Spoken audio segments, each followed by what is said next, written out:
বন্ধুরা, আমাদের হিন্দু ধর্মে আত্মার শান্তির জন্য অনেক নিয়ম পালন করা হয়, কিন্তু বেশিরভাগ মানুষই জানেন না যে এর পিছনের কারণ। হয়তো আপনিও জানেন না যে সব নিয়ে যাওয়ার সময় কেন খই ও টাকা ছড়ানো হয়। সেগুলো যদি আমরা পাড়িয়ে বাড়িতে আসি তো এতে কি আমাদের কোনো ক্ষতি হতে পারে? রাস্তায় সব দেখা কি শুভ না অশুভ? এই সকল প্রশ্নের উত্তর বন্ধুরা আমরা এই ভিডিওতে জানব। তাই আজকের ভিডিওটি খুবই ইন্টারেস্টিং হবে, তাই অবশ্যই বন্ধুরা পুরো ভিডিওটা দেখবেন। আর চ্যানেলে নতুন হলে চ্যানেলটি সাবস্ক্রাইব করে পাশের বেল আইকনটি অল করে রাখুন। আর কমেন্টে লিখুন হর হর মহাদেব ও জয় শ্রীকৃষ্ণ। তো সবার প্রথমে বন্ধুরা আমরা জেনে নিই যেগুলো কেন রাস্তায় ছড়ানো হয়, আর তারপরে আমরা জানব যেগুলো পারলে কি কিছু ক্ষতি হবে। বন্ধুরা, দেখবেন যখন কোনো ব্যক্তি মারা যায় তো তার আশেপাশের সবাই এসে সেই ব্যক্তিকে প্রণাম করে, তার পা ছুঁয়ে আশীর্বাদ নেয়। কারণ বন্ধুরা, জীবাত্মা এই শরীর ছেড়ে পরমাত্মার কাছে যায়, যিনি আমাদের সকলের পিতা। তাই সেই সময় প্রণাম করলে বা রাস্তায় যদি আপনি সব দেখতে পান তাকেও প্রণাম করলে সেই জীবাত্মা আপনার প্রণাম নিয়ে আপনার দুঃখ কষ্ট নিয়ে পরমাত্মার ধামে যায়। এর জন্য সবকে শ্মশানে নিয়ে যাওয়ার সময় বল হরি হরি বলতে বলতে নিয়ে যাওয়া হয়। আর রাস্তায় দাঁড়ানো ব্যক্তিরা শিব শিব বলে পরমাত্মার কাছে প্রার্থনা করে। জ্যোতিষ শাস্ত্র অনুসার যদি কোনো ব্যক্তি রাস্তায় সব যাত্রা দেখে দাঁড়িয়ে পড়ে এবং সবকে যদি প্রণাম করে তো তার সকল আটকে থাকা কাজ সফল হওয়ার সম্ভাবনা অনেক বেড়ে যায়, এবং সেই সময় নিজের মনের ইচ্ছা বললে তাও পূর্ণ হয়ে যায়। তো চলুন বন্ধুরা, এবার আমরা জেনে নিই যে সব নিয়ে যাওয়ার সময় কেন খই ও টাকা ছড়ানো হয়। আসলে বন্ধুরা, আমাদের জীবনের প্রধান শত্রু হচ্ছে অহংকার।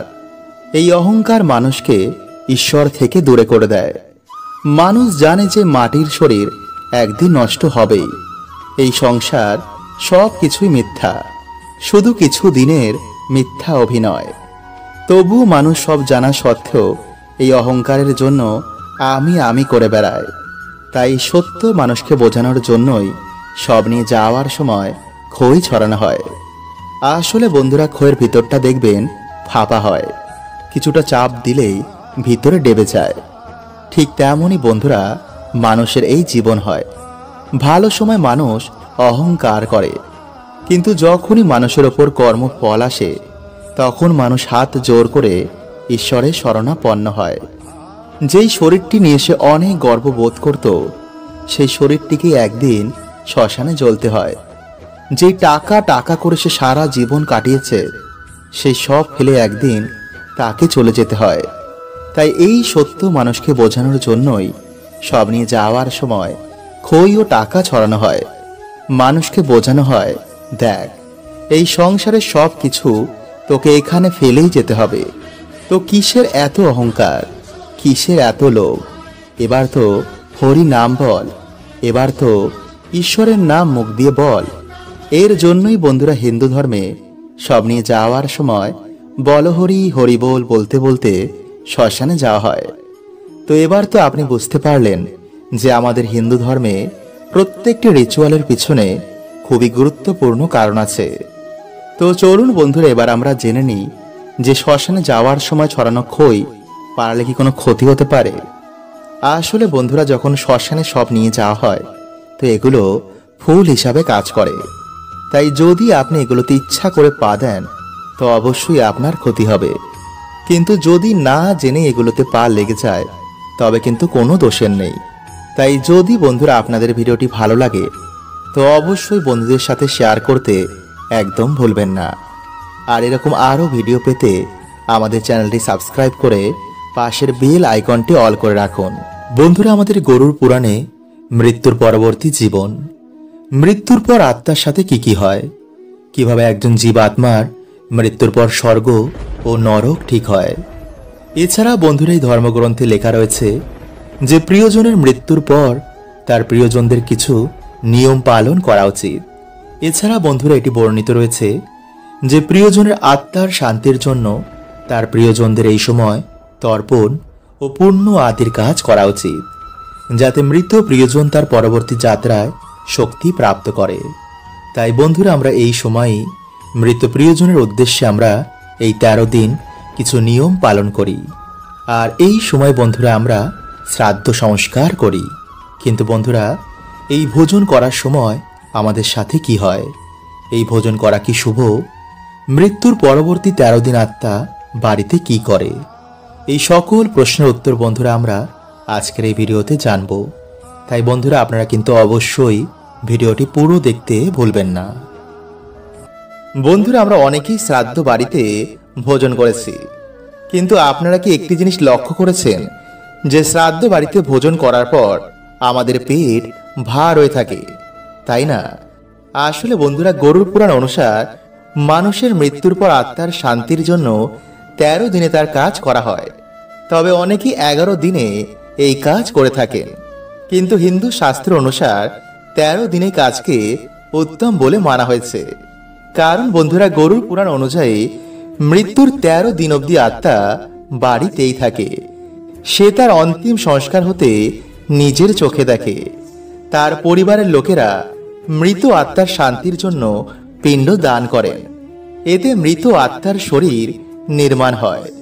12 দিনে পিণ্ড দান করায় তার শরীরে মাংস তথা ইত্যাদি নির্মাণ হয়। তারপর যখন 13 দিনে পিণ্ড দান করা হয়, তখন সেই জীবাত্মা যম লোকে যাওয়ার শক্তি প্রাপ্ত করে। এরপর সে প্রিয়জনের মায়া ত্যাগ করে যমপুরীতে পৌঁছায়। এই যমপুরীর সমস্ত কার্য সমাপ্ত হতে প্রায় 1 বছর সময় লাগে। তাই এই সময় করা পিণ্ডদান এই 1 বছর তাকে শক্তি প্রদান করে। বন্ধুরা, গরুর পুরাণ বলছে মানুষের জীবনের 16 সংস্কারের মধ্যে একটি গুরুত্বপূর্ণ সংস্কার হচ্ছে এই অন্তিম সংস্কার। যার অন্তিম সংস্কার হয় না, তার মুক্তিও হয় না। গরুর পুরাণ বলছে যে এই সময় যতটা পারা যায় মৃত আত্মার জন্য পূর্ণ অর্জন করা উচিত। তাই অন্তত 13 জন ব্রাহ্মণ বা সন্ন্যাসীদের ভোজন করানো উচিত। আর যদি আপনার সামর্থ্য থাকে তবে আপনি এর থেকে বেশি জনেদেরও ভোজন করাতে পারেন। কিন্তু বন্ধু, এই খাবার খাওয়ার পর আমাদের পেট ভার হয়ে থাকে, কিন্তু কেন? এই প্রশ্নেরই উত্তর আজকের এই ভিডিওতে আমরা জানব।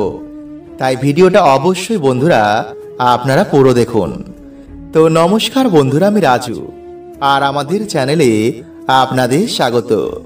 তার আগে বন্ধুরা, ভিডিওটি একটি লাইক করে কমেন্টে হর হর মহাদেব ও জয় শ্রীকৃষ্ণ অবশ্যই লিখুন। বন্ধুরা, আপনারা সকলেই জানেন যে আমাদের এই শরীর খাদ্য শরীর। তাই এই শরীরে সর্বদাই খাবারের প্রভাব পড়ে। আর শ্রাদ্ধ বাড়ি হচ্ছে একটি দুঃখের স্থান। সেই বাড়িতে কিছু দিন আগে কেউ তার প্রিয়জনকে হারিয়েছে। ফলে সেই বাড়ির বায়ুমণ্ডলে একটি দুঃখের আবহাওয়া থাকে। এছাড়াও সেই বাড়িতে মৃত প্রিয়জনও দুঃখের বহি প্রকাশ করে। তাই শ্রাদ্ধ বাড়ি কোনো আনন্দ উৎসব নয়। আর সেই সময় জীব আত্মা এই লোক ছেড়ে তার প্রিয়জনেদের ছেড়ে চলে যায়। তাই সেই সময় বায়ুমণ্ডলে একটি নেগেটিভ পরিবেশ সৃষ্টি হয়। আর শ্রাদ্ধ বাড়িতে সেই মৃত আত্মাকে স্মরণ করে খাবারটি বানানো হয়। ফলে আপনি যখন খাবারটি গ্রহণ করেন, এতে আপনার সাথেও মৃত আত্মারও পেট ভরে যায় এবং এই 1 বছরের মধ্যে তার খিদে পায় না। এছাড়াও এই সময় অন্যান্য আত্মারাও, মানে যারা প্রেত জনিতে রয়েছে, তারাও ভোজন গ্রহণ করতে আসেন। তাই এই সময় ভুলেও আনন্দ উৎসব পালন করা উচিত নয়, বরং তার আত্মার শান্তির জন্য ঈশ্বরের কাছে প্রার্থনা করা উচিত। বন্ধুরা, আমাদের হিন্দু ধর্মের অনুসার মৃত্যুর পর জীবাত্মার কখনো নাশ হয় না। সে শুধু এক শরীর থেকে অন্য শরীরে প্রবেশ করে। মৃত্যুর পর জীবাত্মাকে দেখতে তার স্থূল শরীরের মতনই হয়। মৃত্যুর পর একটি জীবাত্মাকে বিভিন্ন রকম অনুভূতি সহ্য করতে হয়, যা তার জন্য কষ্টদায়ী ও দুঃখদায়ী হয়। বন্ধুরা, আমাদের গরুর পুরাণে অনুসার মৃত্যুর পর জীবাত্মা কিছুক্ষণ অচেতন অবস্থায় থাকে। তারপর তার এমন অনুভব হয় যে কঠোর পরিশ্রম করে আসার পর মানুষ নিদ্রায় করে, কিন্তু কিছুক্ষণের মধ্যেই সে আবার অচেতন থেকে সচেতন হয়ে যায়। জ্ঞান ফিরতে জীবাত্মা তার মৃত শরীরকে দেখে অবাক হয়ে যায়।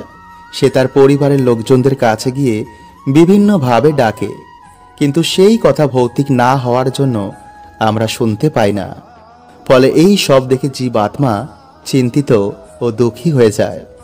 সে বারবার তার শরীরে প্রবেশ করার চেষ্টা করে, কিন্তু যম পাশে বা থাকার জন্য সেটিও করতে পারে না। বন্ধুরা, গরুর পুরাণে অনুসার মৃত্যুর পর জীবাত্মাকে প্রথম 24 ঘন্টার জন্য যমপুরীতে নিয়ে যাওয়া হয়। তারপর আবার তার বাড়িতেই তাকে ছেড়ে দেওয়া হয়। শ্রাদ্ধ অবধি জীবাত্মা তার বাড়িতেই থাকে। তাই এই সময় বাড়ির লোকেরা মৃত আত্মার জন্য নিয়মিতভাবে পিণ্ড দান করেন। গরুর পুরাণে অনুসার 10 দিন অবধি পিণ্ড দানে জীবাত্মার শরীরের বিভিন্ন অঙ্গের নির্মাণ হয়। 11 দিন ও 12 দিনের পিণ্ডদানে শরীরের মাংস ও চামড়ার নির্মাণ হয়। আর 13 দিনে যে পিণ্ড দান করা হয় সেই খাবার ফলে জীবাত্মার যমপুরী যাওয়ার শক্তি পায়। বন্ধুরা, মৃত্যুর পর 13 দিন অবধি যে পিণ্ড দান করা হয় সেই খাদ্যই জীবাত্মা 1 বছর অবধি প্রাপ্ত করে। এবং যদি শ্রাদ্ধের দিন 13 জন ব্রাহ্মণকে খাদ্য গ্রহণ করানো যায় তো এতে জীবাত্মা প্রেতজনি থেকেও মুক্তি পেয়ে যায়। কিন্তু যদি পিণ্ডদান না করা হয় তো জীবাত্মা যমপুরী যাওয়ার মতনও শক্তি পায় না। তাই মৃতকের আত্মার শান্তির জন্য অবশ্যই আমাদের পিণ্ডদান করা উচিত। বন্ধুরা, গরুর পুরাণে অনুসার মৃত্যুর পর জীবাত্মার সামনে 3টি রাস্তা খোলে: অর্চি মার্গ, ধূম মার্গ, উৎপত্তি বিনাশ মার্গ। অর্চি মার্গ দিয়ে ব্রহ্মলোক ও দেবলোকে যাওয়ার রাস্তা খোলে, ধূম মার্গ দিয়ে পিতৃলোকে যাওয়ার রাস্তা খোলে, আর উৎপত্তি বিনাশ মার্গ নরকে যাওয়ার রাস্তা খোলে। বন্ধুরা, জীবাত্মা তার কর্মের অনুসার এই সমস্ত লোকে থাকার পর আবার পুনরায় এই মৃত্যুলোকে ফিরে আসে। এই মৃত্যুলোকে এসে তার কর্মের অনুসার তাকে বিভিন্ন যোনিতে জন্মগ্রহণ করতে হয়। কিন্তু এই সমস্ত লোকের পরে রয়েছে ভগবত ধাম, যেখানে গেলে জীবাত্মাকে আর কখনো এই লোকে ফিরে আসতে হয় না। আর এই লোকে যাওয়ার 3টি রাস্তা আছে: জ্ঞান মার্গ, ভক্তি মার্গ ও নিষ্কাম কর্ম মার্গ। তাই এর মধ্যে আপনি যে কোনো একটি রাস্তা দিয়ে ভগবানের কাছে যেতে পারেন। হরে কৃষ্ণা। ওম নমঃ শিবায়।